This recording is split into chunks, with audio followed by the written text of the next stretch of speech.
Page 664, number 13. We are to find the sum of the geometric sequence which is given there. So we are going to use the formula that S equals A1 times 1 minus r to the n over 1 minus r. Now in order to use this formula, we need to know what n is.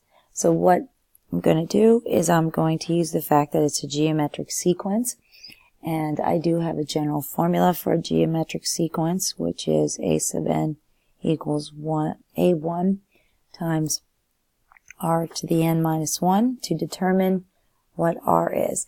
So a sub n is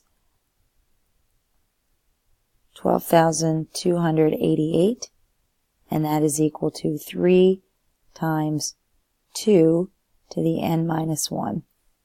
Dividing both sides by 3 gives me 4,096 equals 2 to the n minus 1. So 4,096 is 2 to a power, and it turns out that it's 2 to the 12th power.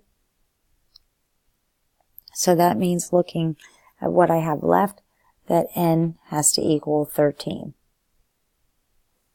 So now I can use the sum formula.